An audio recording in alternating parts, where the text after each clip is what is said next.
Yep, there it is, right in Monterey, California. I bet a lot of you have never heard of the place, but it really is quite interesting.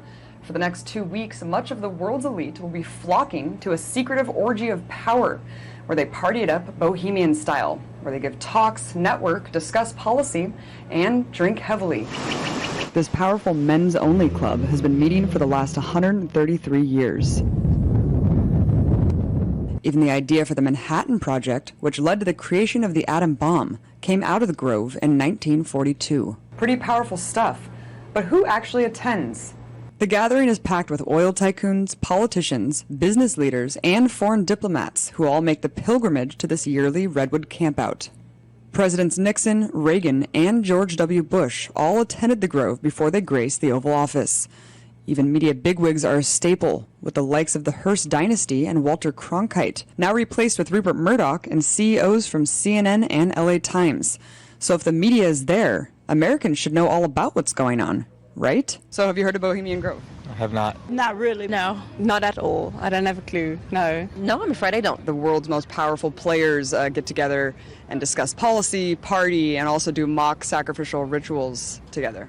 Oh, no. That's basically first news that I heard about it. They sacrifice a coffin effigy to a giant 40-foot owl. So it's kind of like a modern-day Stonehenge. I don't think it's cool at all. I don't think it's on. No. If that truly does take place, I think it's great. That's scary. That's really scary. I did hear they were talking about like a new world order in like 2 years, something like that. Maybe that's what they're planning. It's also just a new whole order. Nobody can really fight it, and it's completely different than our order. Why do they do that's not supposed to be published? So, no, I think definitely the public is supposed to know what's going on there. For sure, I should know if the media will show it in the TV or newspapers, but unfortunately, no. Well, we can't just leave it at that. Nothing left to do but book a flight to San Francisco for the weekend and find out for myself. Abby Martin, RT, Washington. We begin today with what's perhaps one of the most secretive meetings of the world's most powerful people. The Bohemian Grove retreat is held every summer in Monterey, California. Top government and business leaders are among those that attend the men's-only event. It's been going on for decades, but what actually happens there remains a mystery. And that's because the 2-week gathering is completely closed to the media. But now an infamous hacker is trying to shed some light on what goes on there. The hacker Guccifer has handed over some emails to RT. Here's one of them. It says, quote, or it shows News Corp executive Andrew Knight allegedly writing to former U.S. Secretary of State Colin Powell. And he urges Powell to make sure that the UK Prime Minister Tony Blair comes to the Bohemian Grove. And he says the event should be, quote, a top priority for him. Now, these emails have yet to be confirmed, and RT has reached out for verification. We've yet to hear back, but these emails do open the door for some interesting questions. Why is Bohemian Grove a top priority? What really happens there every year? And is it something that the public should care about? To discuss, I'm joined by Elizabeth Flock, politics reporter at U.S. News and World Report. Welcome, Elizabeth. Thank you. So I guess, what do we know about what goes on there? There's very little that's confirmed about what happens inside Bohemian Grove, and part of that is that the people who run Bohemian Grove are so closed about what happens.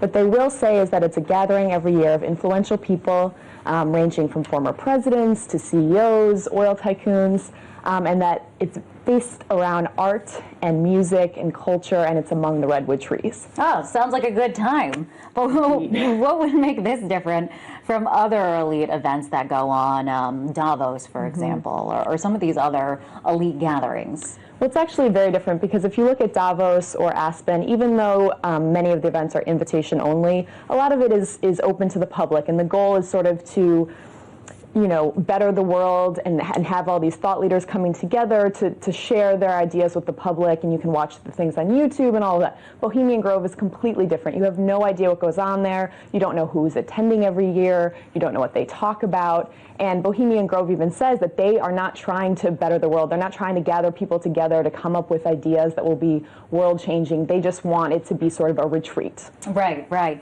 Yeah, that's how it's described, as a retreat. And some are going to say, why not? These people have the right to have their private gatherings and private time away from the public eye. Sure. I think the problem that some people have is that there's been a lot of speculation about what actually goes on there. Some people say Druid worship goes on there because there's a lot of worshiping of the redwood trees. There's a giant ceremony with like a 40-foot owl. Right. There have been photographers who've gotten inside, and it just seems like very bizarre rituals happening by people who have enormous influence in the world. Mm-hmm. And so the idea that they gather to do this every year is sort of a little bit unsettling for people. Speaking of these people that do have enormous influence, who do we know about who's on the guest list? Who goes to these events exactly? So supposedly every Republican president since the 40s, I believe, has been on the guest list. Whether every single one has gone is, unsure. Nixon went, Reagan went, Hoover went. Bill Clinton has famously made fun of it, as saying that it was naked Republicans rubbing themselves against redwood trees. But Nixon definitely, on the Watergate tapes, he actually is heard sort of making fun of it and saying that it's a gay event. But we also know that major CEOs, basically anyone who's influential in America and around the world, has come to this event or been invited. It seems like all of the world's most rich and powerful, the policymakers, the influence makers are there. Yet you don't really hear too much about it. So why do you think it's not really a concern of the mass media or the general public? I mean, I think it's just that so little information has gotten out, so there's nothing to really say. And the people who have gotten information out are people that are sort of kept to the fringes. So InfoWars, a famous conspiracy theorist site, Alex Jones, who went in there with the camera, and he actually was able to videotape the ceremony with the giant owl. And I talked to the spokesperson of Bohemian Grove, and he confirmed that the footage was real.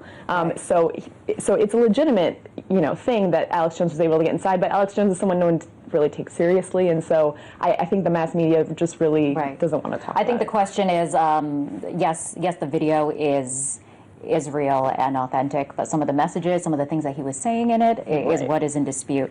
I want to ask you, we saw during the presidential campaign, we saw from the former Republican presidential candidate Mitt Romney, this 47% video came out, and this was something that he thought he was behind closed doors, but in this modern day and age, somebody was recording it, and this came out, and it's called a game changer. So do you think that these events, they provide an opportunity to speak candidly and show their true colors and say things and do things that they may otherwise not do? And I think that's why influential people have held on to this retreat as something that is for them to not even really do business. I mean, the slogan of Bohemian Grove is "Weaving spiders, come not here," and what that means is we're not going to do business here. Don't come here with your, wheeling and dealing. This is a place to be able to say whatever you want. And perhaps like the 47% video, I'm sure that people say things that are politically, incorrect or inappropriate, that they know that they can because no one's watching them. I guess the great dilemma is that a lot of the stuff is just kind of speculation because it's so secret. Absolutely. It still remains a secret. We don't really know for sure what does go on, but appreciate you coming on, Elizabeth. That was Elizabeth Flock, politics reporter at U.S. News and World Report. Thanks.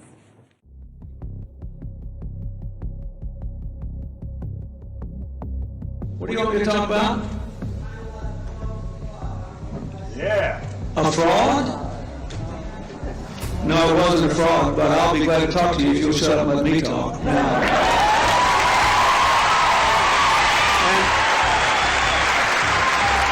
fraud? Let me tell you something. I'll tell you a couple of stories about fraud. The Bohemian Club, as you say, the Bohemian Club? That's where all those rich Republicans go up and stand naked against redwood trees, right? I've never been to the Bohemian Club, but you ought to go. It'd be good for you. Get some fresh air.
Hello, I'm Alex Jones, and I'm a radio and television host based in Austin, Texas. And for many years, I've been exposing the criminal activities of the global elite, also known as the New World Order. In past films, we've documented the centralization of power, the move towards world government, the attack on the nation state, self-defense, the Second Amendment, family values, that is, the family itself, as well as private property rights. But time and time again in my research, I come, well, eye to eye with something that's even hard for me to believe. And that's that the elite, again, the so-called establishment kings, those that know best, the visions of the anointed ones, are obsessed with the occult, from presidents to governors to the heads of industry. We've all seen the stories of presidents and first ladies obsessed with their astrologers making national policy decisions upon their recommendations. Spiritual guides, shamans in the White House. My friends, it gets far worse than that. Now, I personally am a Christian, but even an atheist should be concerned about the information we're about to bring forward in this new documentary film, The Dark Secrets Inside Bohemian Grove. You see, for over 120 plus years in Northern California, in Sonoma County, on a 2,700-acre secluded redwood grove, leaders from around the world, prime ministers, chancellors, presidents, governors, again, the heads of industry, banking, academia, the media, Hollywood, only a select few, a little over 2,000 people, travel there to engage in bizarre, ancient Canaanite, Luciferian, Babylon mystery religion ceremonies. At least that was the rumors. And so I went to the library and got on the internet and saw many of the mainstream news articles admitting that world leaders do indeed go there, and they fly into San Francisco and other surrounding cities and drive out into the rural hills and mountains of Northern California, and that these stories have been coming out that they worship some 45-foot stone owl god. And then I began to read some of the documentation on this Moloch character of the Old Testament, mentioned many times in Leviticus. That's in the Bible. Why are world leaders traveling to the middle of nowhere to worship this thing? Well, I had to check it out for myself. And I'm proud of my team. Mike Hansen, Violet Nichols. They traveled with me there. We talked to some of the locals discreetly. We successfully infiltrated, with the help of some of the locals and Channel 4, World of Wonder, British television that teamed up with us. And I successfully infiltrated through the Secret Service, through the guards, through the Sonoma County Sheriff's Department. We were inside 4 hours. That's only one day out of the 2 weeks that they meet there for the admitted Summer Fire Festival of the Bohemian Club. Well, basically, that's enough for me. It's hard to even describe it with words, and I hope that our hidden cameras can give you at least a small piece of what I witnessed. To have world leaders engaging in this type of sickening behavior, oh yes, there's much more to come. Mock human sacrifices, they claim, just shocks the very foundations of what Americans believe their leaders to be. And then to have it intimately connected with world government. It doesn't make a lot of sense until you research history. All throughout history, spanning back into the mist of the beginnings of civilization, we see world leaders from the empires of old, from the Aztec kings and priests, to Babylonian leaders, to ancient Rome, engaging in twisted behavior. Could it be that when you have all the power and all the women and all the money and all the lands and all the art, you have to do something new? You have to go against the basic grain of humanity. You have to get off in a sick way. That's what we witnessed in Northern California, July 15th, 2000. Get ready to go inside the Bohemian Grove.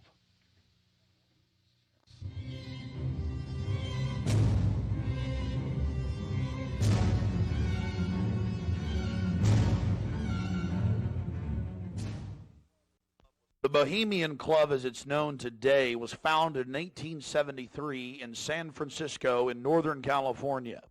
Many of the club's original annals, dating back to before the turn of the century, admit that local artists, writers, newspapermen, you name it, wanted a place away from the so-called backwardsness of the West Coast, the Judeo-Christian ethic. They found that place an hour and a half north of San Francisco, outside of the tiny town of Monterey. Their annals even admit an obsession with the occult and what they called druid rituals. Amongst the great redwood trees, they revived ancient ceremonies that in truth had their roots not in the Druids, but in Babylon itself. As the railroads brought commerce and larger populations, the prestige of the club grew until, in the year 2000, it is a gathering place for the world establishment, the elite. We're about to show you some of the key evidence documenting this. It is absolutely central to understand that these bizarre activities have been engaged in going back to 1873 and are not some new fanciful whim of the trendies on the West Coast. By the turn of the century, there was already a 10 to 15-year waiting list. Presidents from Howard Taft to Herbert Hoover were on the membership roster. Not to mention, later, famous war general Dwight D. Eisenhower, later to become president. The roster of the Bohemian Club reads like a who's who of the elite.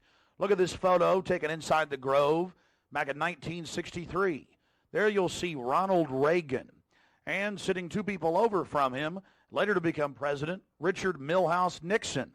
Frankly, we don't know if these men actively enjoy the things that go on inside the Bohemian Club. But one thing is perfectly certain from the evidence. They are forced to go and attend and take part in these activities if they wish to be elevated to the highest levels of the geopolitical power structure.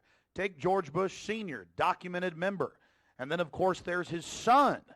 Now, the last 4 generations of Bushes have also attended the Skull and Bones Society at Yale, well known to be steeped in the occult. Then there's Bill Clinton, a frequent attendee.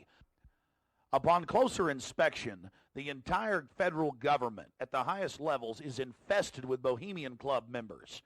And it doesn't stop there. America's private run-for-profit Federal Reserve Bank, from its very inception in 1913, has been run by prominent members of the Bohemian Club. Central Bank Chairman Alan Greenspan was seen leaving the Bohemian Grove only 1 month before he was appointed chairman of the Federal Reserve. He had to be a made man to be a member of the most powerful cabal on the planet. Historical records are clear from major universities. The Manhattan Project was planned and instituted and run from the Bohemian Club. All of this going on in an atmosphere of bizarre revelry. You're looking at an illustration from a November 1989 issue of Spy magazine. Spy goes undercover with Henry Kissinger, Merv Griffin, and William F. Buckley Jr. The story was clearly a shill, meant to misdirect the intensifying media coverage that the Grove was getting in the late 1980s. The writer's spin is obvious. They're just masters of the universe, big frat boys blowing off steam. We'll get back to this article later. Because you can clearly see that the mantra in the spin story has been picked up as a front by all the local media. Sure, they're elitist. Sure, they have some bizarre rituals. But what's the big deal? They're just having fun. If that was the case, why would David Gergen, presidential advisor to President Clinton, resign from the Bohemian Club and 17 other organizations when it was revealed in 1993? Organizations like the Trilateral Commission, the Council on Foreign Relations, the Bilderberg Group. But it's not just the Washington Times and the Sacramento Bee. You're looking at an illustration from the pages of Parade magazine, February 22nd, 1981. This story was the most accurate and revealing, detailing the so-called mock-human sacrifice. Former German Chancellor Helmut Schmidt wrote extensively in his memoirs, Men and Powers, a Political Retrospective, goes into great detail about the secret establishment running the world. The Trilateral Commission, the CFR, the Bilderberg Group, and of course, ladies and gentlemen, the Bohemian Grove, a place that he often talked about being a wonderful hideaway, a place to spend time with Nelson and David Rockefeller and to talk about world government and steering societies. On page 225 of Men in Powers, he talks about it being one of the most astounding places he had ever visited in the United States, and how that feeling intensified over the years with subsequent visits. The book goes on for page after page discussing the corporate, private, governmental infrastructure of world government. Going back to the Spy magazine spin piece, they have lots of rosy illustrations of drunken establishment types dancing around having fun with the rituals going on in the background. They even admit that they wear bizarre Ku Klux Klan-style robes. And there's even a photo released by the Grove of the ritual being engaged in. They talk about the incredible security surrounding the Grove. And they even admit that a corpse, a sacrifice, is borne across the lake. But it's all in good fun. We did massive research on the occult. And one of the libraries we visited was that of Professor Tex Mars of Aeronautics. He also has written literally dozens of books on the occult. His library was very revealing about the obsession of elitists throughout history with the occult. Front group after front group to conceal and really subvert. But behind all of these groups, there is a small cadre or elite, a core. And what you have done, I think, with the Bohemian Grove is you have exposed one of the premier organizations of the whole New World Order arrangement, you might say. Of course, we can go back in history, all the way back to ancient Egypt, Babylon, or Greece, Rome. And I think you're going to see sort of the roots of the Bohemian Grove, but particularly in the Illuminati era, originating during the French Revolutionary days. You know, there we had the actual order of the Illuminati, with Adam Weishaupt and all of his evil philosophers, let's just call them, Voltaire and the others. And that has come up all the way to today. Hitler, of course, was a Bohemian. I think it's more Babylon mystery religion. All of the elements are there.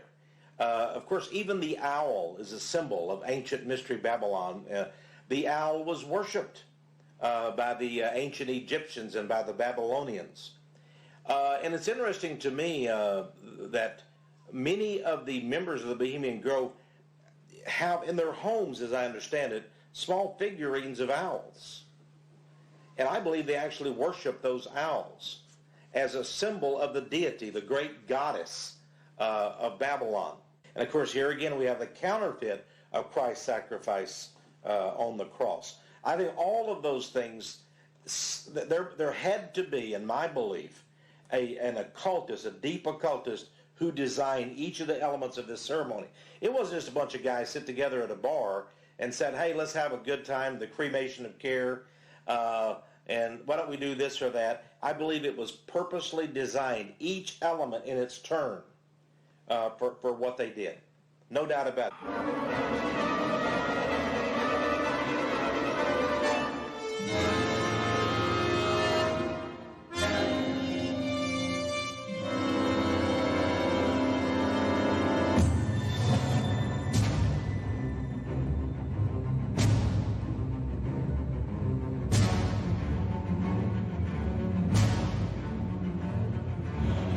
Slide the metal end into the buckle and adjust by pulling on the loose end of the strap.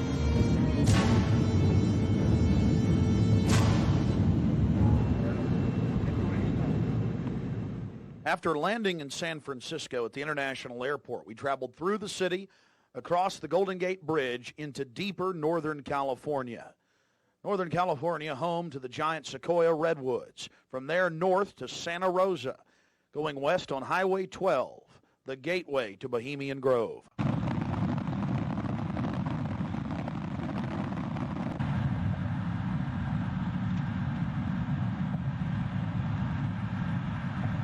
We spent the first night in Santa Rosa before getting up early in the morning and traveling into the town of Occidental, where we were going to meet the British media and start our investigation.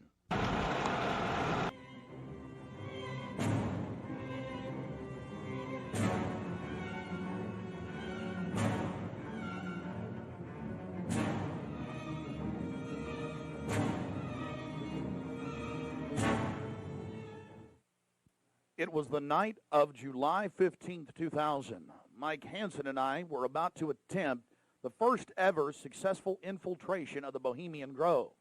Others have tried and failed. No one has ever actually made it in and out with video evidence. After careful planning, we decided the best tactic would be to insert ourselves about a half mile from the main entrance into the heavily wooded area, entering the gorge by stealth and getting into the main parking area. From there, we posed as Bohemian Club members, thus entering the inner sanctums of the New World Order.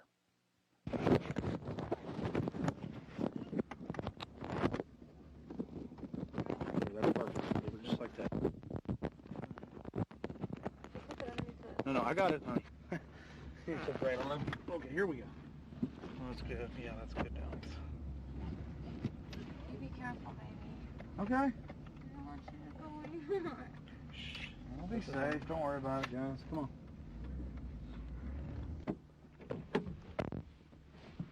Be careful, Mike. God bless. Yeah, pray for us. Keep the evil off of us. Be careful.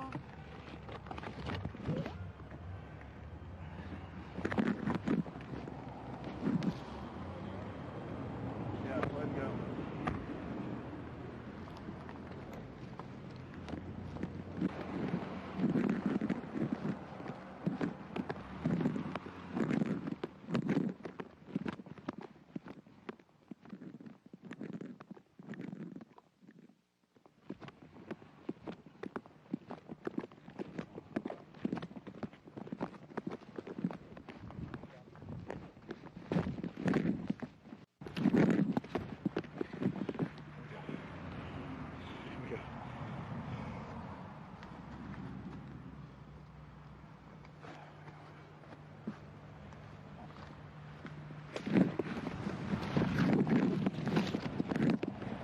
Walk on up here for a second.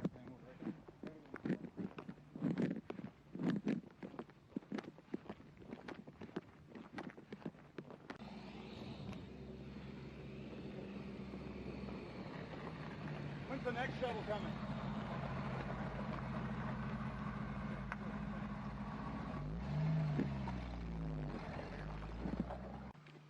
We're in.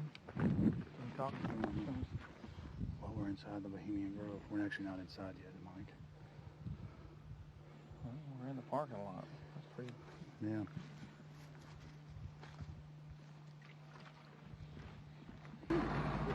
Aren't they the biggest? Oh, they are. They're the biggest, like, living thing, I think, aren't they? Oh yeah, they're incredibly large. There's one up there that you can drive a car on top of one. You know, On top of it, yeah. lying down. Yeah. That you can actually. Well, they used to have the one you could drive through. That's also there. That's up there. Boy, it's nice when that cool wind hits you. Oh yeah. Think we may make it. Okay. Yeah.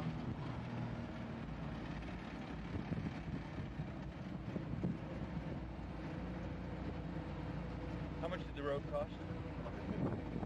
This thing? No, the road. The rope. The road. The road. Rope. That you Oh, bought? that. Oh, road. Oh, rope. It was 88.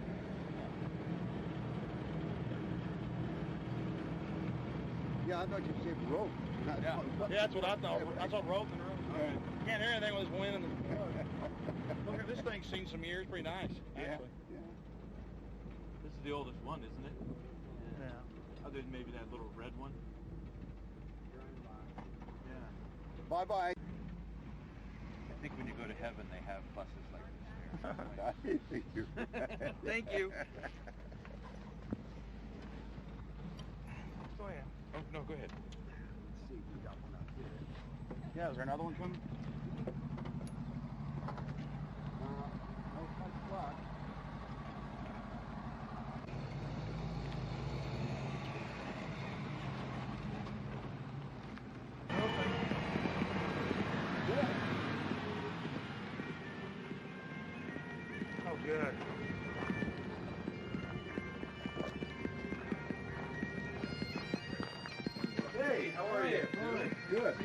brother, your father visited and all? Yeah, yeah.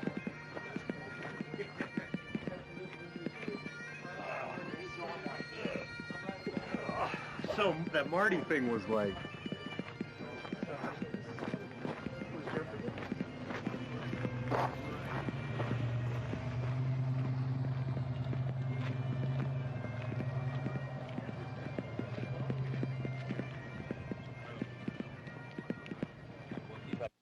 We don't have time in the documentary to show you an entire tour of the 2,700-acre compound in the middle of the gorge. Besides the fact we didn't even have time to see but about 20% of it in between dodging security personnel. Unfortunately, we were using digital tapes that were 1 hour. Several of the confrontations were not caught on tape. We had sheriff's deputies, Secret Service, you name it, question us on who we were.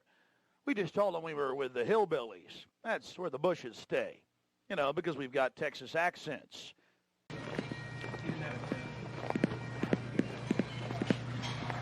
Yeah, no, like, close back in the corner right over there.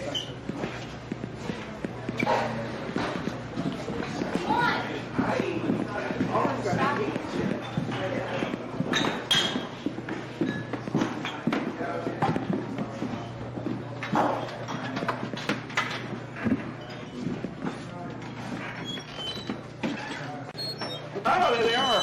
Yeah, how's it going? Good.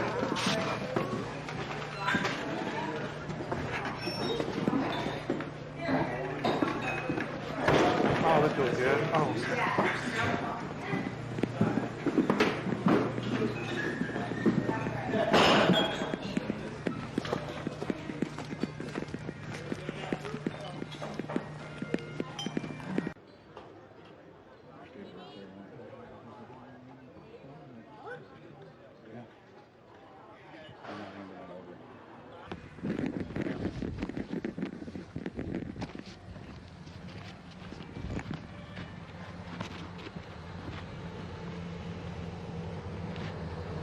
Let's go. All right.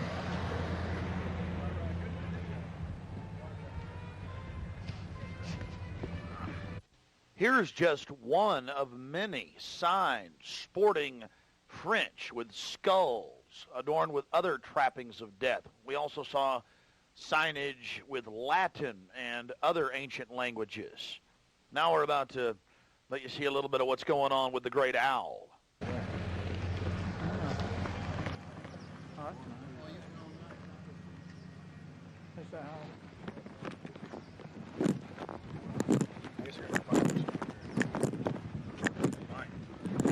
I'm getting this. I'm getting bold. This is the owl. I'm getting this, Allie. Let's get out of here.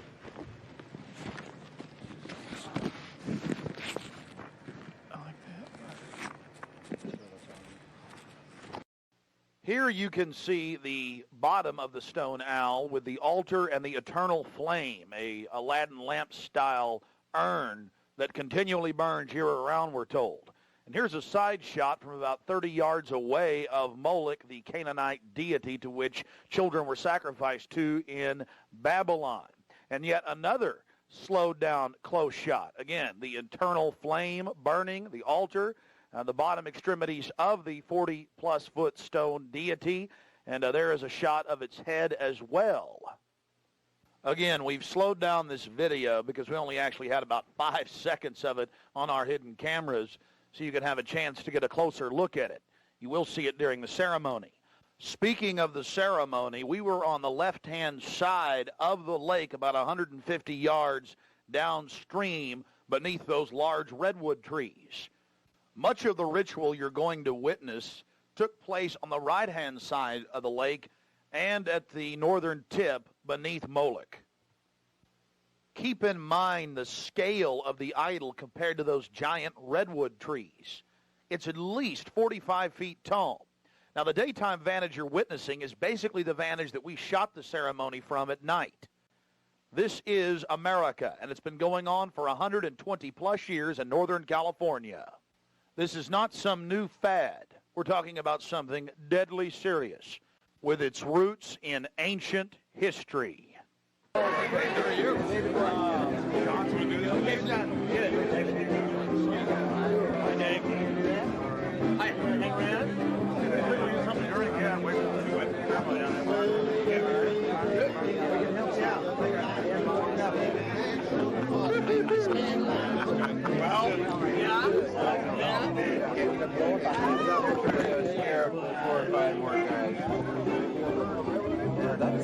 may have to.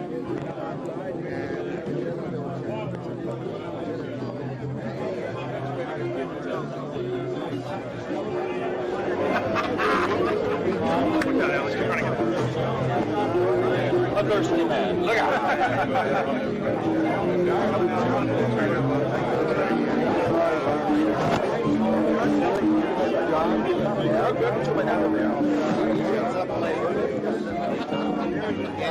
I'm sorry.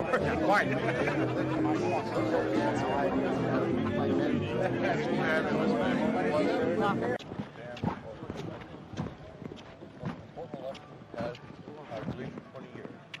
Reagan was a turning point for us. Didn't realize at the time it was. And anytime I shoot. Turning point for us. Oh, really? So many liberal Democrats in their time changed things around. It was all live? Was it right? No. It's probably as accurate as you know. Yeah.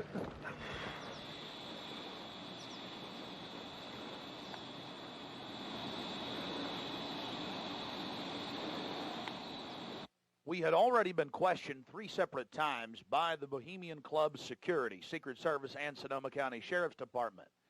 To evade discovery, we decided to try for one of the more remote areas of the camp, according to our map, the most southerly side, and a lookout point, an observation deck over the Russian River.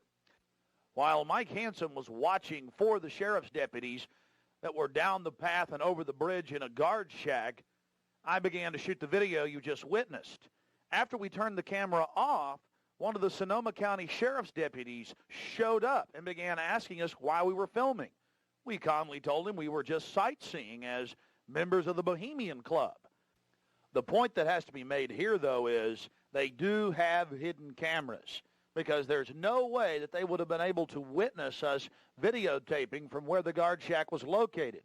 And then upon walking back by the guard shack, we actually witnessed banks of television screens and wires leading up into the redwoods and disappearing. Also visible from the observation deck is the famous sunning area for the establishment lackeys and their pomps. Here you can see some of the fine carpeting out on the floaty. The long history of men enjoying themselves has even been written about in the gossip column of the San Francisco Chronicle, writing that a man on his own often gets invited back to the camp by gay bohemians. Even 100-year-old annals have admitted the homosexual activities. After escaping the sheriff's department, Mike and I traveled high into the hills to wait until dark and the beginning of the cremation of care ceremony.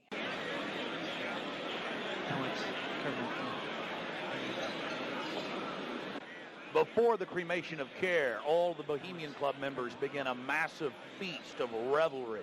He's so pissed off at me.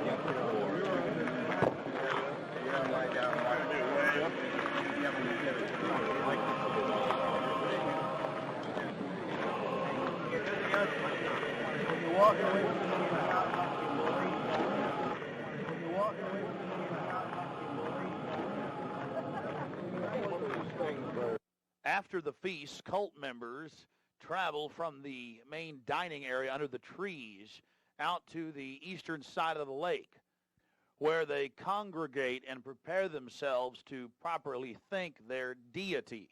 Again, the 3,000-plus-year-old Moloch.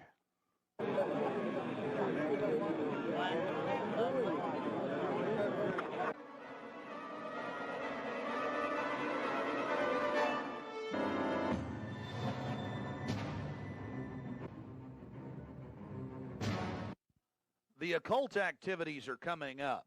And then after the actual ritual, we're going to give you some more of the history surrounding it.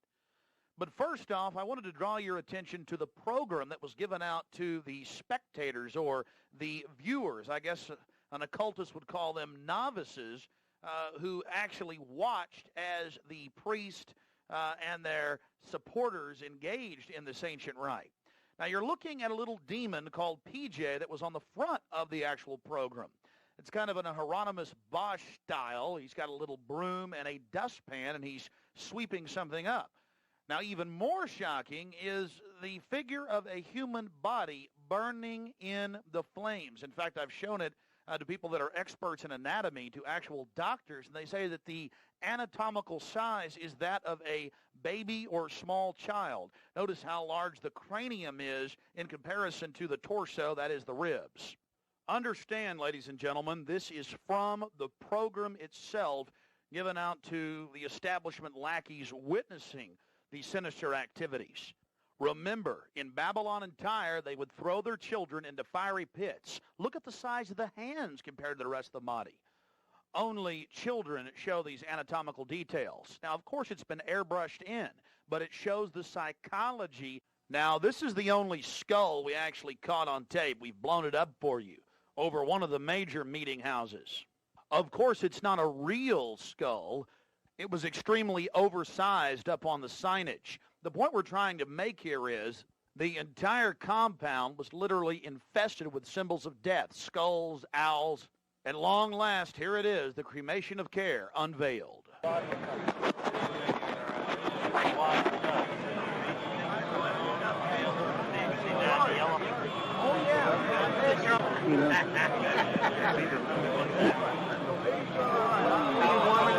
Let me get you a coat.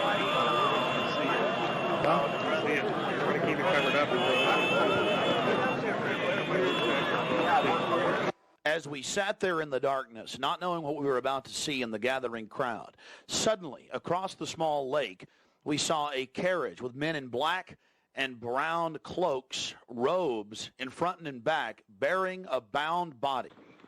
Remember, it was a hidden camera and at somewhat of an angle.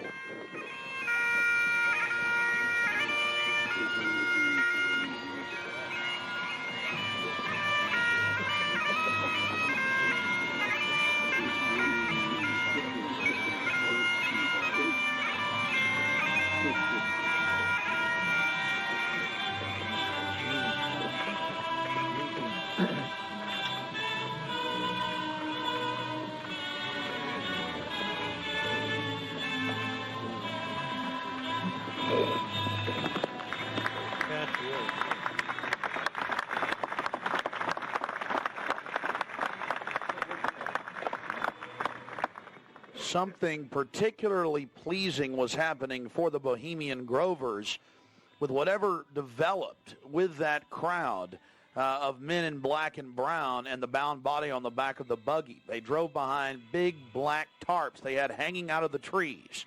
There was lots of smacking on lips of in bizarre enjoyment by the crowd. We still haven't made out exactly what was going on, but that a real sacrifice may have actually been developing according to some occult experts.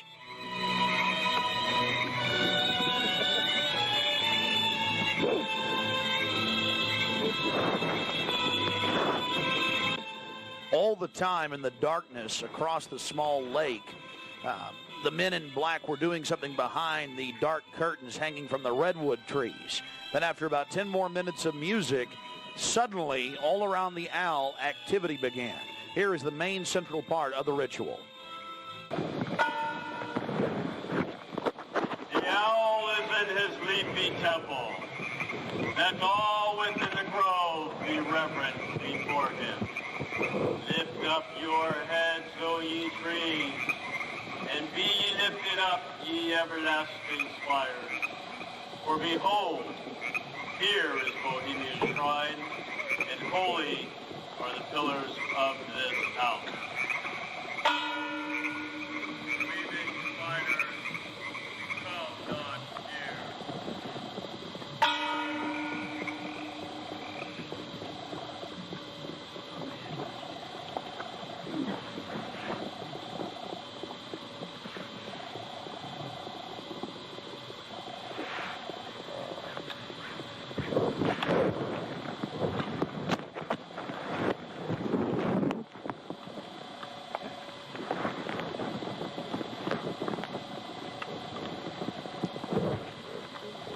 Hail, Bohemians!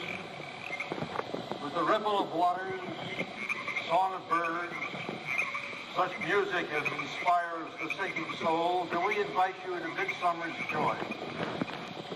The sky above is blue, sown with stars. The forest floor is heaped with fragrant drift. Evening's cool kiss is yours. The campfires glow. The birth of rosy-fingered dawn. Shake off your sorrows with the city's dust and cast to the winds the cares of life. Let memory bring back the well-loved names of gallant friends who knew and loved this grove. Dear boon companions of the long ago. Aye, let them join us in this ritual. Not a place be empty in our midst. Oh, beauty's vassals, who hold in this gray autumn of the world her springtime in your heart, attend our tale. Gather, ye forest folk, and cast your spell over these mortals. Touch their world-blind eyes with fairy unction. Open their eyes of fancy. Blow all the memories of yesterday and seal the gates of sorrow. It is a dream, and yet not all a dream. Joel Kerr and all of his works are but a dream. As vanished Babylon and goodly Tyre, so shall they also vanish. But the wilding rose blows on the broken battlements of Tyre, and walks rend the stones of Babylon. For beauty is eternal, and we bow to beauty everlasting. For lasting happiness, return to one alone, and she surrounds you now. Great nature, refuge of the weary heart, and only balm for breasts that have been bruised. Ye have cool hands for every favored brow, and gentlest silence for the troubled soul. The counsels are most wise. She healeth well, having such ministries as calm and sleep. She is ever faithful. Other friends may fail, but seek ye her in any quiet place. Smiling, she will rise and give to you her kiss. So must ye come as children. Little children that believe nor ever doubt her beauty and her faith, nor deem her tenderness can change or die.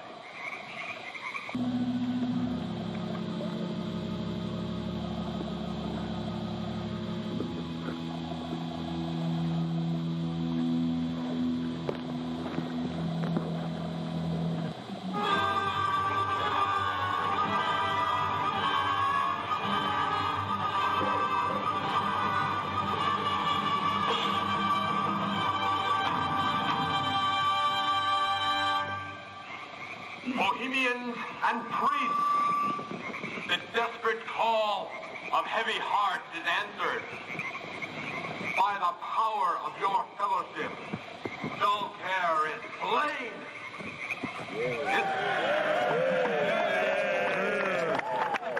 His body has been brought yonder from the funeral pyre to the joyous pipings of a funeral march. Our funeral pyre awaits the corpse of care. There we go.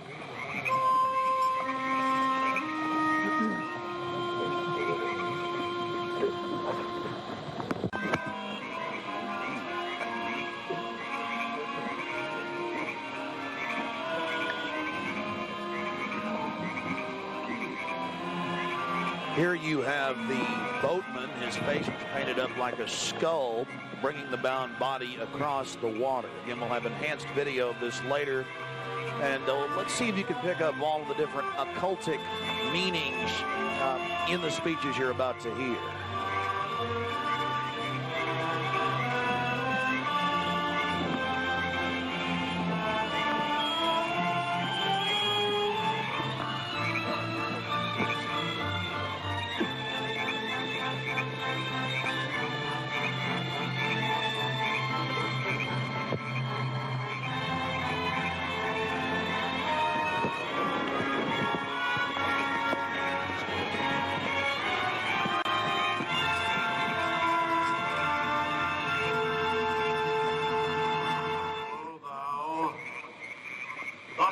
glory to cross the shadowy tide, know the ancient majesty of death, know arch enemy of beauty.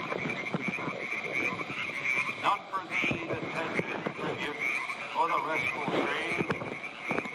Fire shall have its will of thee, and all the winds make merry with thy dust. Bring fire!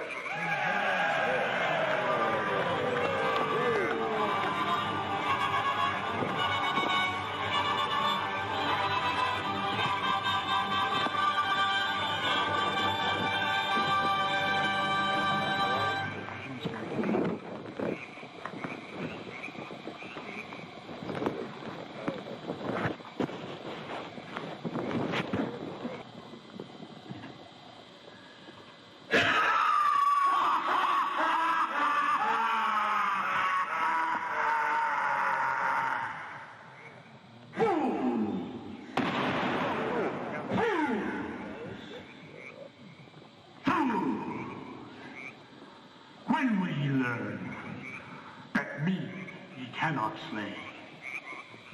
Year after year ye burn me in this grove, lifting your puny shouts of triumph to the stars.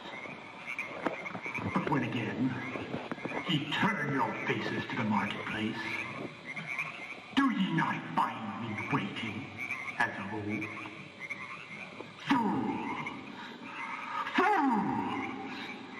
Fools to dream ye conquer care. Nay, thou mocking spirit, it is not all a dream. We know thou waitest for us when this our sylvan holiday has ended. We shall meet thee and fight thee as of old, and some of us prevail against thee, and some thou shalt destroy. But this too we know. Year after year within this happy grove, our fellowship bans thee for a space. Thy malevolence which would pursue us here has lost its power under these friendly trees. So shall we burn thee once again this night, and in the flames that eat thine effigy, we shall read the sign, Midsummer sets us free. Ye shall burn me once again!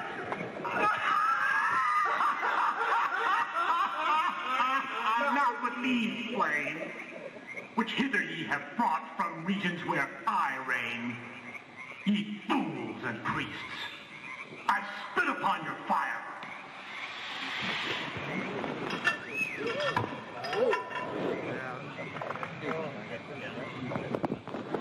Wow.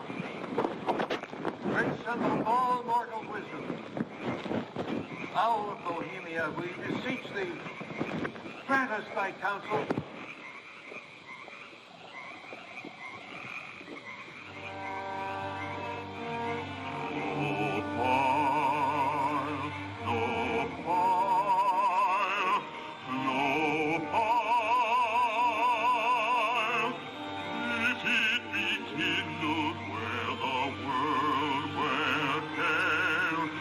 Nourished on the heights of men.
thank thee for thy adjuration.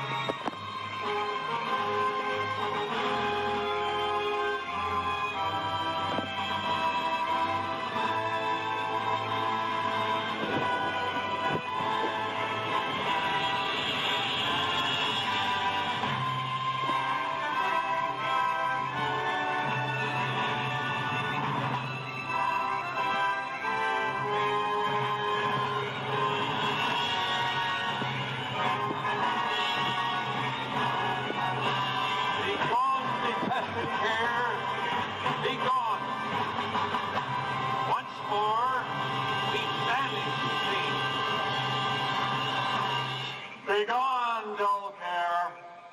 Fire shall have its will of thee. Begone, dull care. And all the winds make merry with thy dust. Hail, fellowship's eternal flame.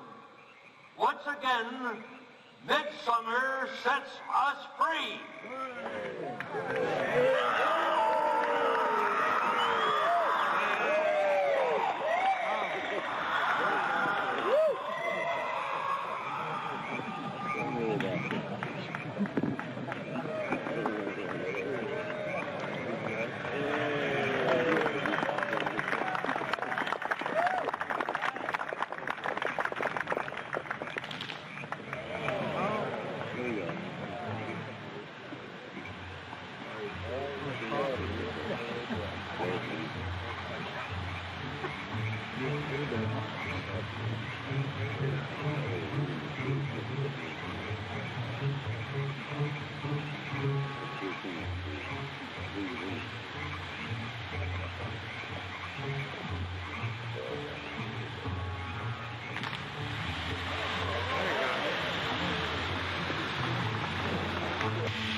Now we're going to get to some enhanced video, and we'll go play-by-play through some of the more occultic statements, like we shall read the sign in your burned effigy, the bound body. That's exactly what the Druids actually did. They would roast cats, goats, oxen, horses, and watch the pain of how they died, and from this extract some type of mystical energy force or power, and also be able to tell the future. Owl of Bohemia, we beseech thee, grant us thy counsel. Upon further research of the ritual you just witnessed, it becomes clear.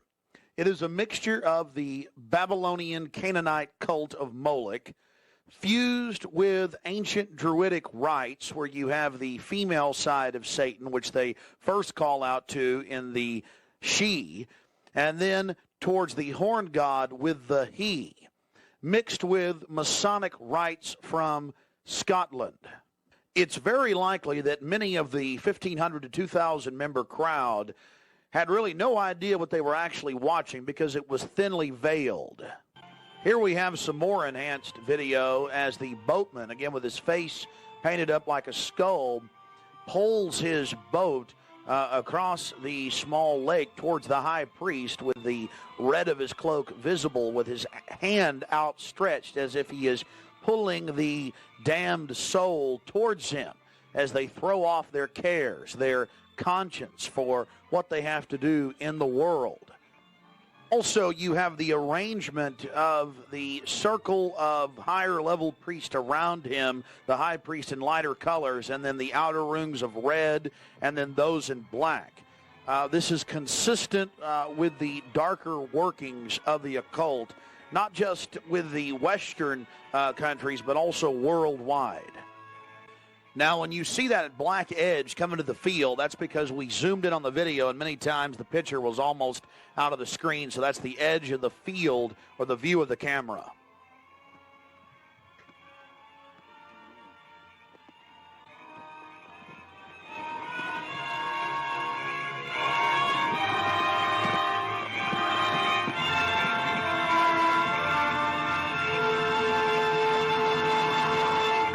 We'll get back to more enhanced video of the ritual here in just a minute. But remember PJ, the little demon down in the corner, the left-hand corner of the program, sweeping up the ashes with little horns?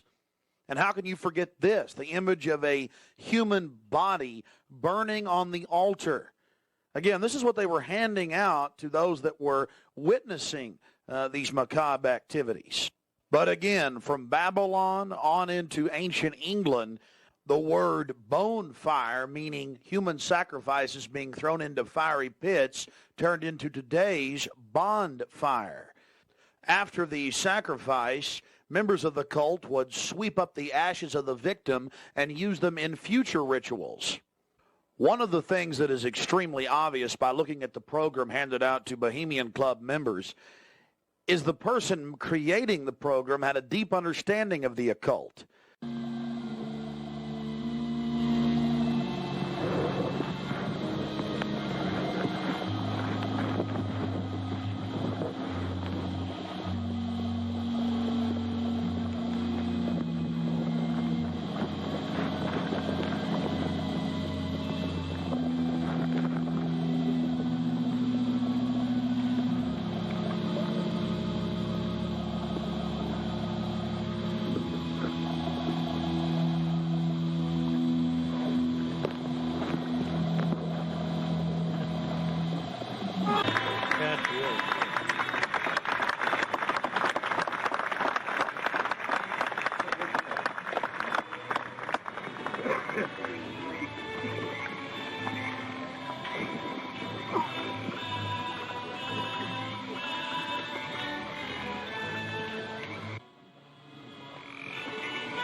Malevolence which would pursue us here has lost its power under these friendly trees.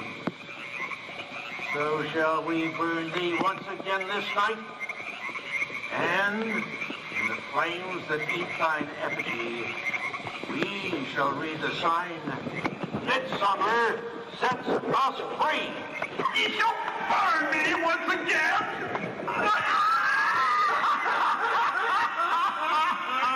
Not with these flames, which hither ye have brought from regions where I reign. Ye fools and priests, I spit upon your fire. Thou, Prince of all mortal wisdom, Owl of Bohemia, we beseech thee, grant us thy counsel. O great Owl of Bohemia, we thank thee for thy adjuration.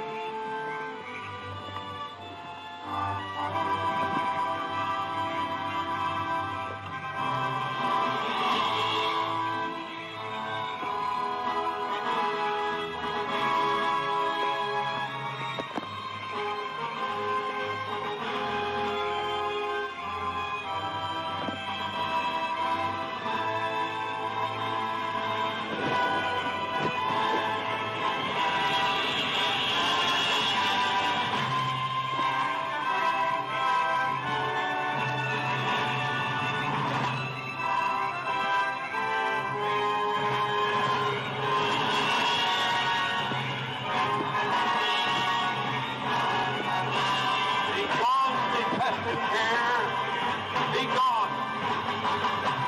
Once more, we stand Begone, dull care. Fire shall have its will of thee. Begone, dull care. And all the winds make merry with thy ducks. Hail, fellowship's eternal flame. Once again, midsummer sets us free.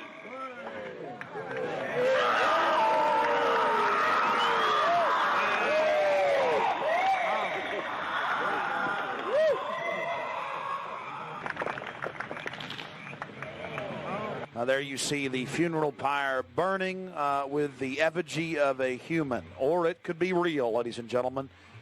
There's been a lot of strange going-ons in that area of Northern California, but this is what the establishment is into right here in America, the cremation of care.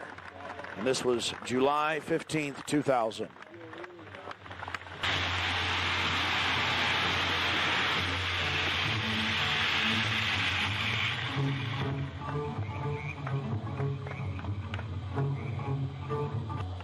These people are deadly serious, those taking part in the ceremony.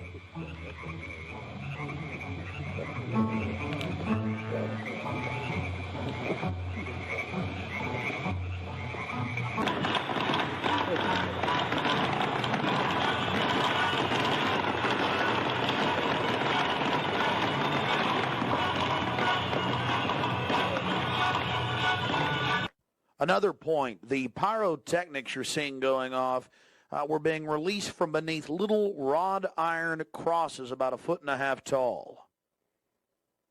Also, notice the screams of pain coming from the sacrifice.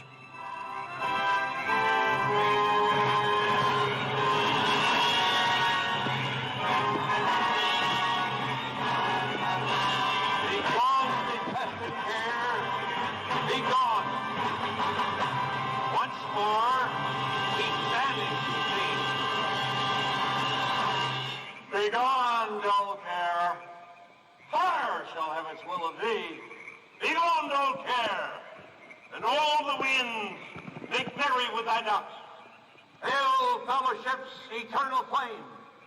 Once again, midsummer sets us free.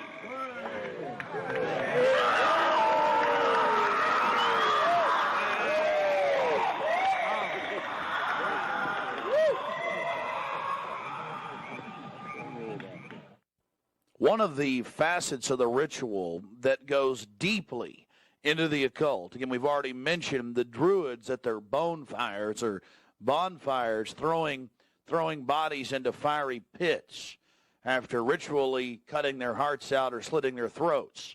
They talk about reading the sign in the burning effigy, reading the sign. Again, research your history books on the occult, even the Encyclopedia Britannica on what the Druids would engage in.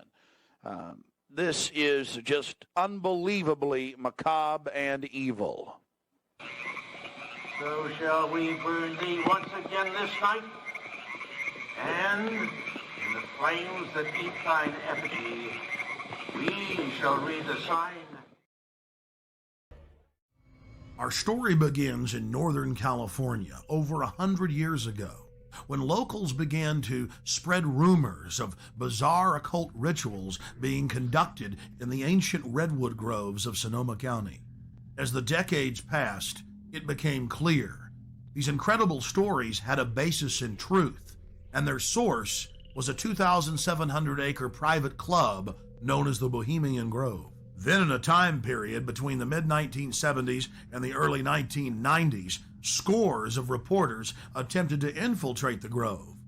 All attempts were unsuccessful. Grove security identified them, threw them out for trespassing, or in some cases, had the local police arrest them. To many, it seemed the Grove's secrets would never become public.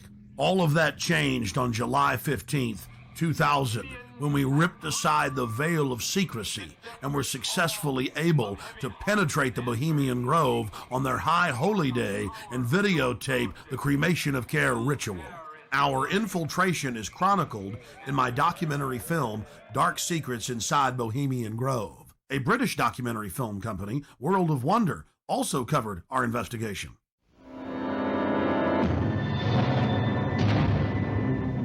In the weeks that followed, Alex streamed his footage on his website and released it as a sell-through video. Everywhere I looked, the internet was aflame with news of the daring raid. As the news spread across the planet that the Bohemian Grove had been blown wide open and that their secrets were public, the people were amazed. They were amazed to learn that many U.S. presidents and British prime ministers, German chancellors, the Hollywood elite, the heads of business and academia, Federal Reserve chairmen were traveling to the Grove each year, and that presidents had been going there since the turn of the last century in 1900.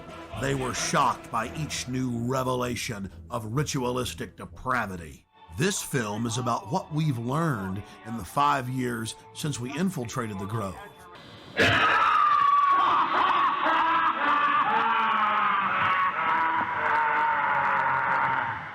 And it's about the response that we've gotten from Grove members, the press, and even local activists in the area who've been protesting the Grove for over 25 years.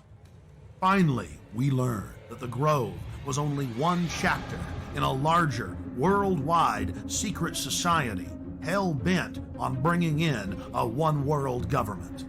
What would the people do if they knew that the majority of the leaders in the corporate world, as well as government, were deep occultists? Before the year 2000 and our successful penetration of the Grove, the mainstream media denied that rituals were indeed taking place there and said that elite from all over the world were simply meeting in secret to have a good time. After the footage we had shot of the cremation of care ritual aired first in England and then in the United States on national TV, the mainstream media changed their tune. The San Francisco Chronicle had previously refused to report on the Grove. After our infiltration, they wrote as many as 5 articles a year detailing the bizarre activities that were taking place inside the Grove, including the fact that top presidential advisor Karl Rove had tapped Arnold Schwarzenegger inside the Grove to run for governor on California's recall ballot. Even the vaunted New York Times reported on the Bohemian Grove, but attacked us for sneaking in. The New York Post was one of many national publications to report on all of the homosexual activities going on at the Grove.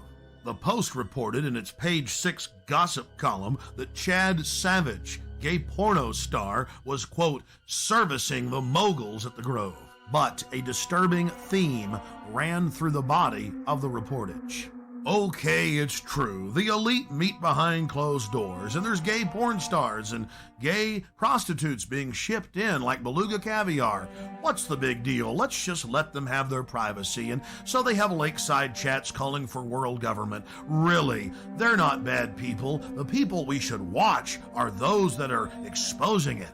They're really dangerous weirdos. Of all the hit pieces that we've been victims of, the worst was conducted on national television by Brian Lamb, the director of C-SPAN, and some shifty-eyed professor they dug up, who appeared to be flashing Masonic hand signs, while he tried to eviscerate our character by implying that there wasn't even a ritual at all. Why, Alex Jones claims they do this ritual.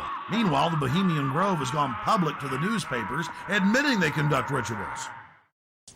Overnight, they had a gentleman on by the name of Alex Jones, who has a talk show in Texas, I think, and it's heard in communities around the United States.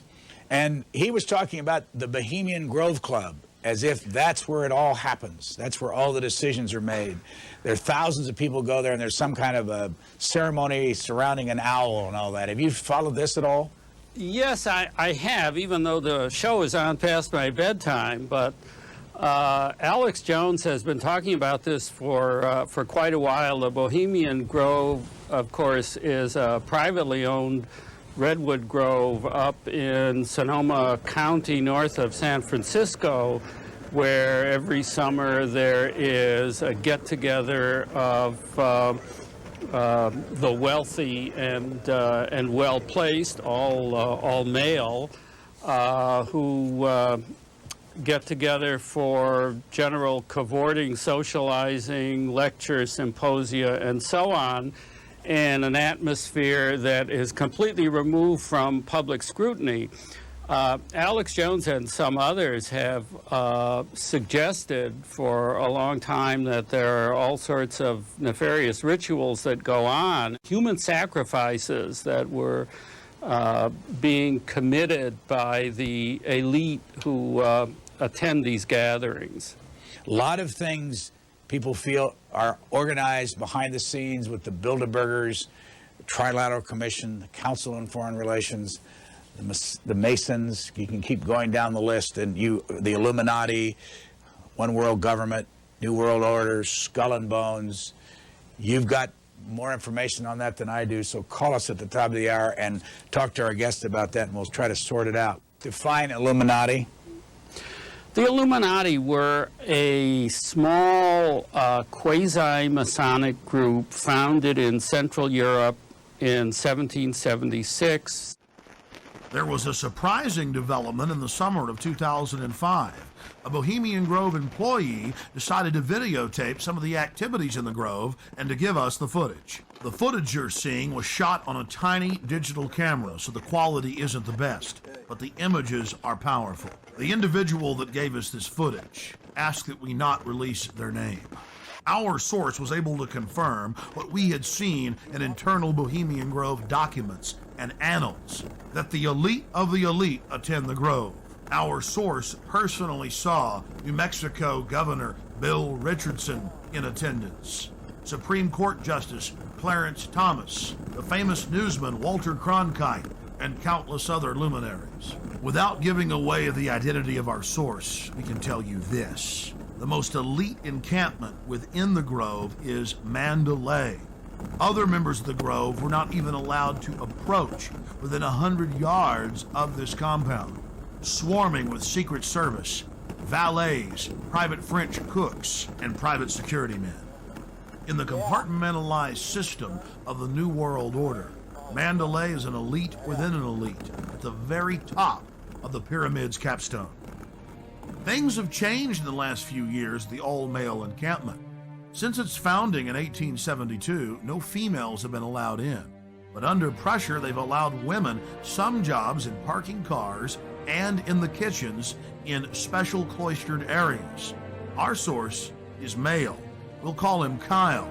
He reported to us that it was a constant irritant inside the Grove, being asked by old men if he, quote, slept around and wanted to have some fun.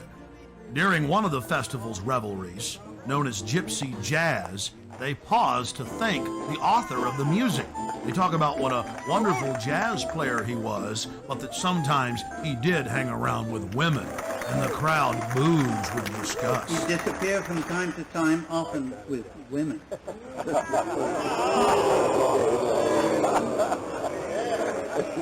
He thought stealing was fun. The Grove's own internal annals brag that the Manhattan Project, or the plan to create the A-bomb, was hatched inside this building, known as the Chalet. The Strategic Defense Initiative, better known as Star Wars, was also the brainchild of Grove members and was born inside the Chalet.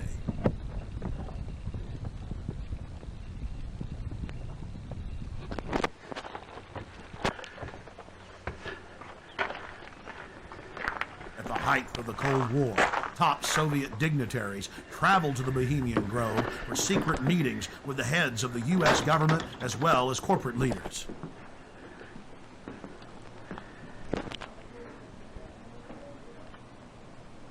Our source worked at the Grove in the summer of 2004 and the summer of 2005, and he was able to obtain 2 program covers for the cremation of care ceremony, as well as a 2005 membership list, which reads like a who's who of U.S. and European elite. Former President Jimmy Carter, former President George Herbert Walker Bush, President Bush, Henry Kissinger, George Shultz. The list goes on and on. This is a video still of the sign at the entrance to the path to the Hillbilly Club where President Bush stays. Look at that happy little devil with his forked tail dancing and smiling and those sharp little teeth. Oh, it's so Christian. But again, President Bush had such a Christian name in Skull and Bones, Magog, or Satan's war leader.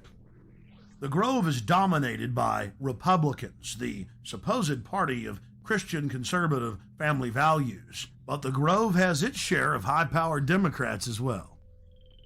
It's also important to note that the Grove itself was founded in 1872 by West Coast journalists, and that the National Press Club adopted the iconography of the Grove for its Great Seal. There are three major icons used in the cremation of care ritual: Moloch, the owl idol, the curved staff carried by the high priest, and the eternal flame lamp, the Arabian-style lamp, which the priest uses to ignite his torch, which he then uses to burn the human effigy care. Here are video stills of the effigy after it has been burned on the altar in the morning. Many researchers of the global elite believe that real sacrifices are going on at the Grove. When I filmed the ceremony in 2000, I saw no evidence of this. It looked like an effigy, and the Druid priest were easily able to pick it up and take it up the steps to the platform. Our inside source informs us that there are actually 4 effigies used in the ceremony. One brought in on the back of the wagon, another that's used behind the trees, another that's brought across by the Grim Reaper to the steps of the idol, and still another effigy that is placed on a black altar before Moloch, the demon god, and burned. And this is the first and only time that video has ever been shot inside of the owl idol.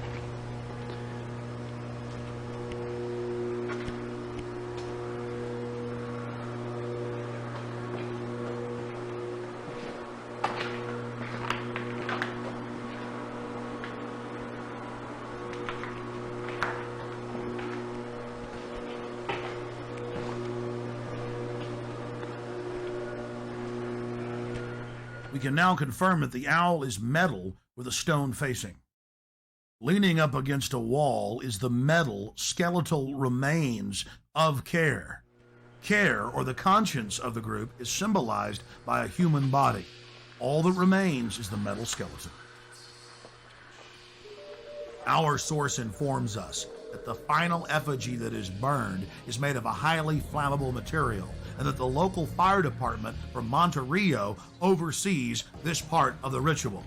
That was an important piece of the puzzle, because in 2003 we traveled back to the Grove and talked to a lot of the locals who were mainly friendly. But when we talked to a couple of local firefighters who were with the Monterrey Fire Department and asked them about the Bohemian Grove, they got very upset and told us to turn our cameras off. Well, he was telling me about it's like where the president goes and stuff. And so we were going to like talk to him, and then he's all over. And that's shut the camera off, huh? More hidden video reveals some of the ritualistic cloaks worn in the ceremonies.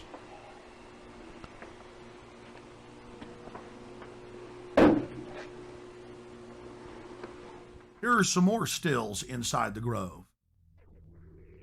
Our social lives, going to the football game or the PTA, a little bit different than your average world leader or corporation chief.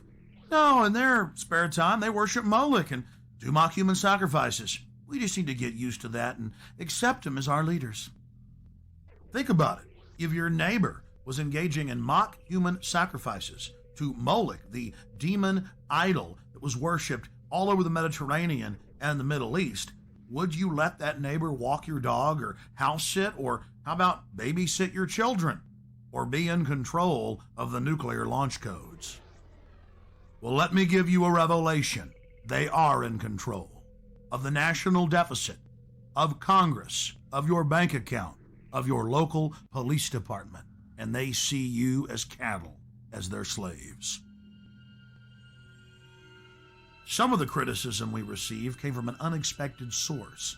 Harry Shearer, star of Spinal Tap and the voice of Mr. Burns on The Simpsons. This is a get-together of very powerful guys. Harry Shearer played the role of apologist in a British documentary about the Grove. Mr. Shearer, who is also a member of the Grove, said that they're just having fun when they have the cremation of care ritual, and that it's a men's party where they blow off steam. But Mr. Shearer didn't stop there. In 2002, he produced a full-length feature film and released it titled The Teddy Bear's Picnic. Mr. Shearer has told the press that his film is based on the Bohemian Grove. The owl of Bohemia is turned into a pelican. Care is transformed into time.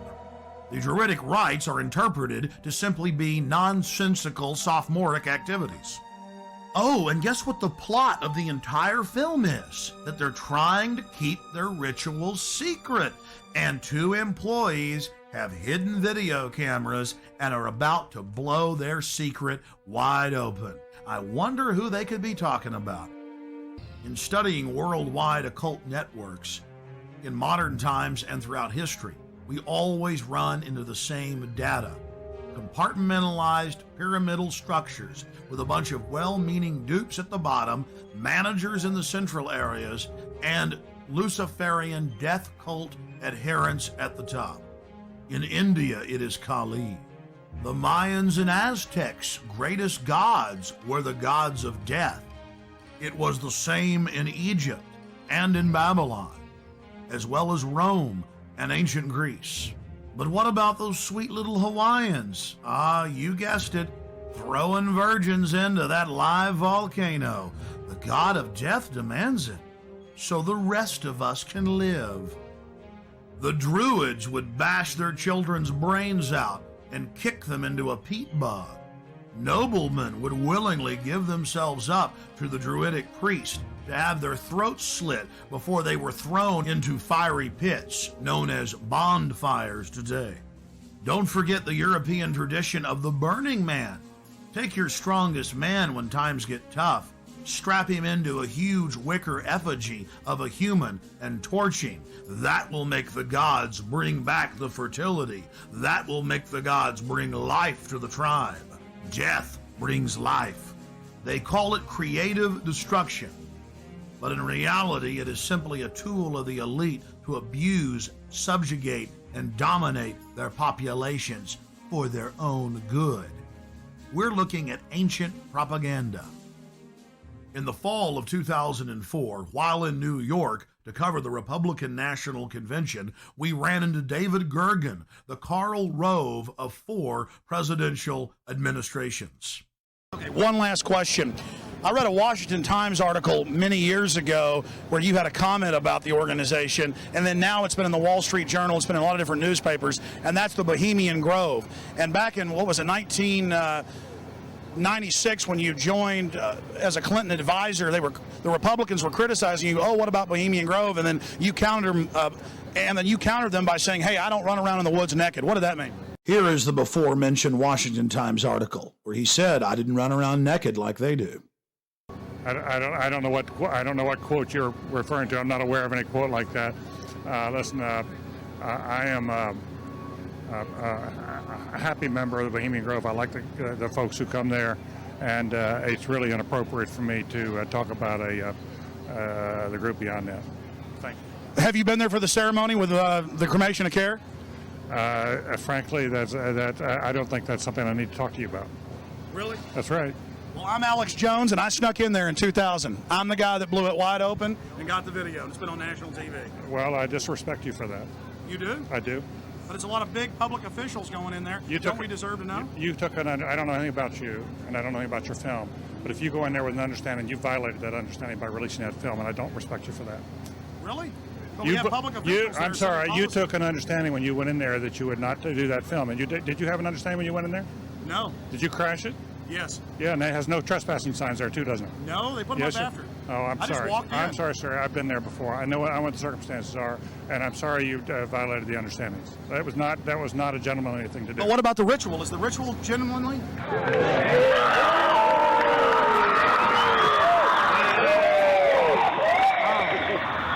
Sir, everything.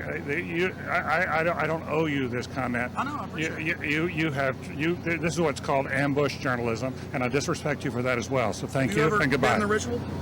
That's none of your damn business. Oh, that's right. Listen. You go around and make understandings with people and violate them.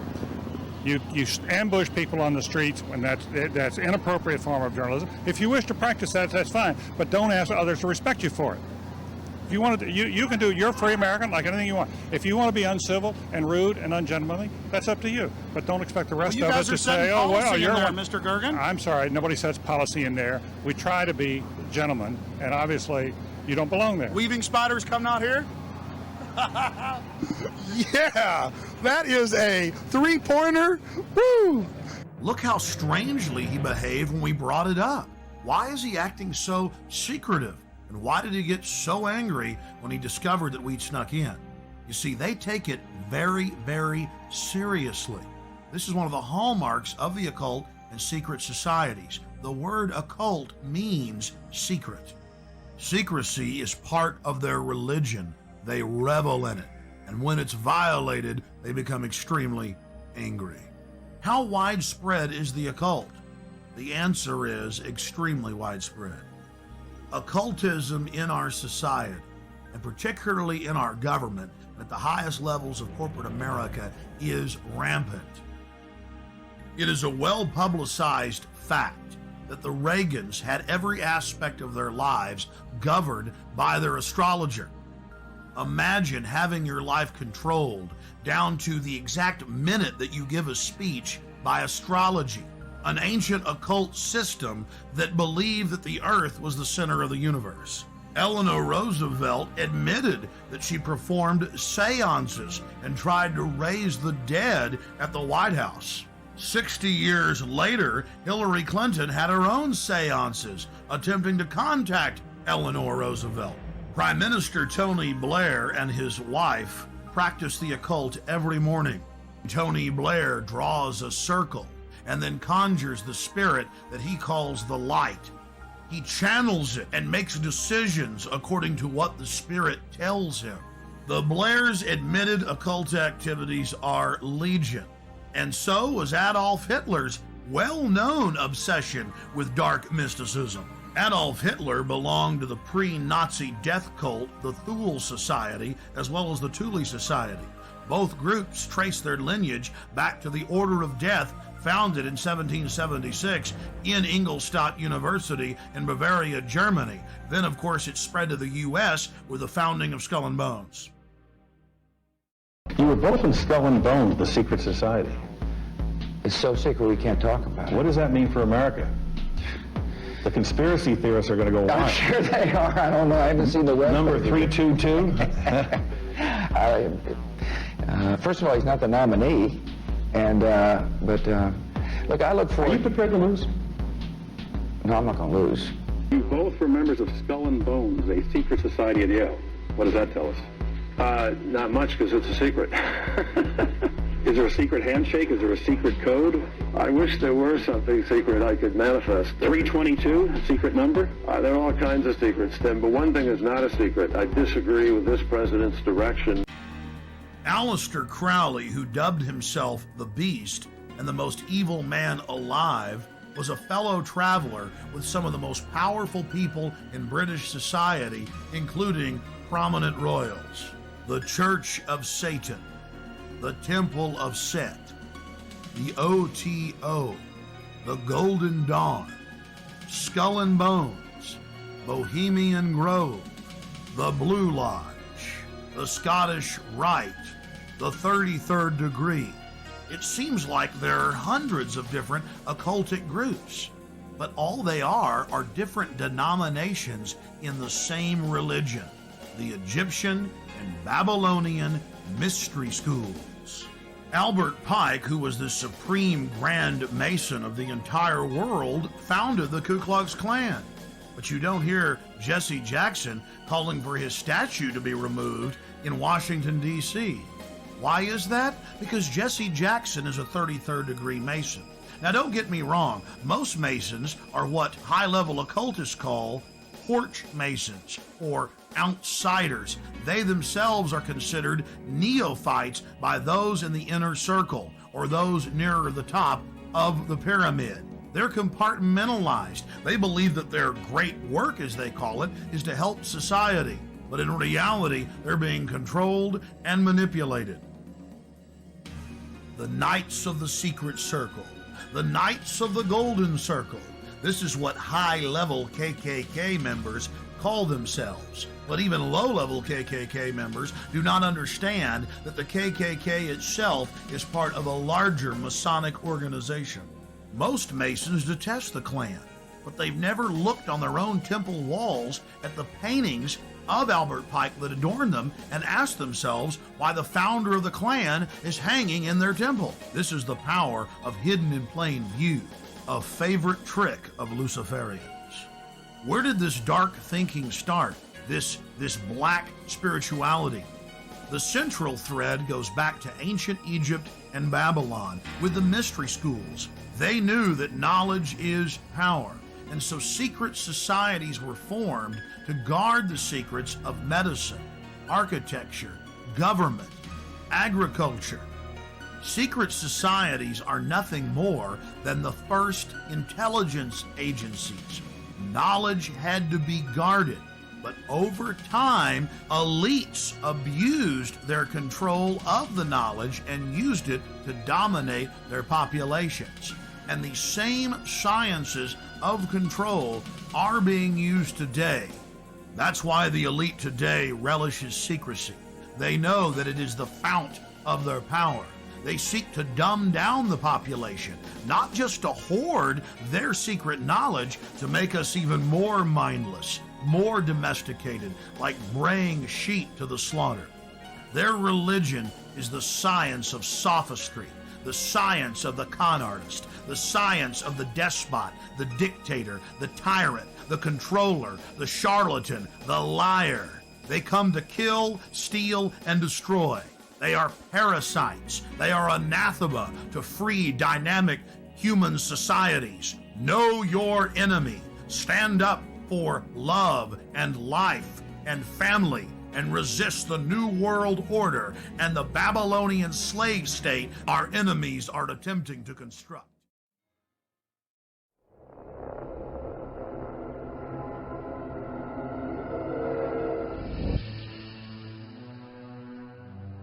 Quali misteriosi raduni ebbero inizio nell'estate del 1899 all'interno del bosco boemo, a 120 km da San Francisco? Herbert Hoover, Dwight Eisenhower, Richard Nixon, Gerald Ford, Ronald Reagan, Bill Clinton, i due Bush. L'unico che sembrerebbe non avervi partecipato è il presidente Obama.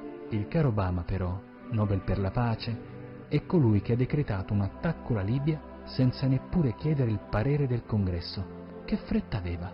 Non tutti sanno del resto che, secondo alcuni teorici del complotto, la famiglia di Obama farebbe parte della CIA. Prendete quello che vi dico come una teoria, come intrattenimento, ma fate una ricerca personale. Chissà che forse non ci sia qualcosa di vero. Chissà che tutti questi signori da oltre un secolo non si siedano davvero dinanzi alla colossale inquietante statua del sanguinario Moloch, un gufo, e nel cuore della notte, fra i tenebrosi riflessi lacustri delle fiamme cerimoniali, non compiano riti sacrificali che vadano ben oltre la sola simulazione. Sì, signori, perché nel Bohemian Club sembrerebbe vi sia l'usanza fra i partecipanti non solo di decidere a quale calamità sottoporre l'anno venturo ai loro popoli, al fine di ottenerne un maggior controllo, ma addirittura propiziarsi l'appoggio della divinità fingendo di compiere sacrifici umani. Come? Bruciando dei fantocci. Il tutto, per essere ancora più realistico, verrebbe accompagnato, nel momento in cui si butta il manichino incappucciato nel rogo, dalla riproduzione audio di un grido di dolore da far accapponare la pelle.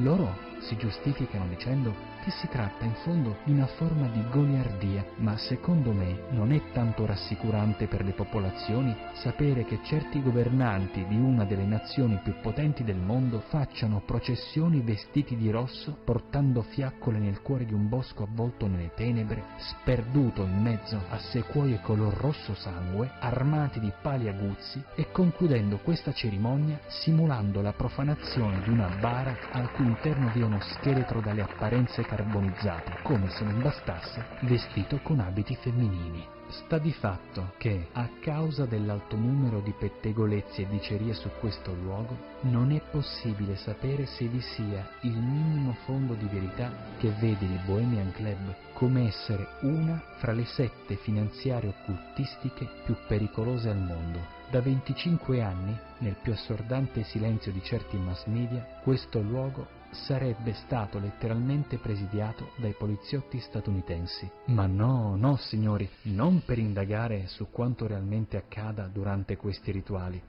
No, la presenza di questi cops, questi poliziotti americani, avrebbe il compito di impedire ai manifestanti del Bohemian Grove Action Network di penetrare all'interno del bosco e impedire le riunioni. Sembrerebbe altresì che le preoccupazioni di questi cittadini in merito a presunti riti occultistici che si svolgono all'insaputo del mondo siano comprovate dalle riprese video di Alex Jones, un reporter del San Francisco Chronicle. Ma torniamo al nostro bosco boemo, dove appunto nel 7° mese del vostro calendario certi potenti del pianeta azzurro, secondo i sostenitori della teoria del complotto, sembrerebbero decidere della nomina dei futuri presidenti degli Stati Uniti. I futuri presidenti delle nazioni che contano. Indovinate dove il presidente degli Stati Uniti dell'epoca sembra aver deciso di sganciare le bombe nucleari sul Giappone. Esatto. Durante una riunione nel boschetto boemo. La versione ufficiale fu che quella dimostrazione di potenza militare servì a risparmiare al mondo milioni di morti. Mi chiedo però, se davvero quello era l'intento, perché sganciarla su famiglie inermi, donne, bambini, anziani? 2 città potevano benissimo dimostrare la loro forza spazzando via una montagna o, nella peggiore delle ipotesi, un esercito giapponese e il loro stesso imperatore, e invece no, hanno colpito i civili, indifesi civili. E poi dicono che gli illuminati sarebbero i cattivi. Un abbraccio, Adam.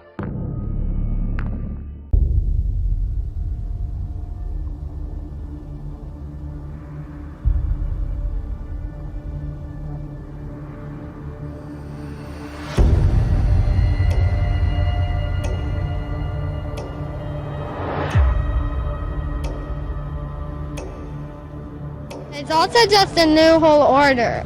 Nobody can really fight it, and it's completely different than our order.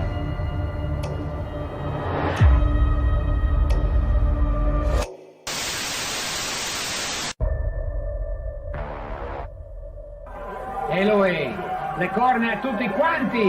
E anche Fulvio diceva, va bene Hulk Hogan. Ma notate sul petto di Hulk Hogan, NWO. Non è la WCW, è l'NWO, New World Order, nuovo ordine nel mondo. Rappala, canottiera Hulk Hogan com'è? Lui fa tradizionalmente, pubblico impazzisce.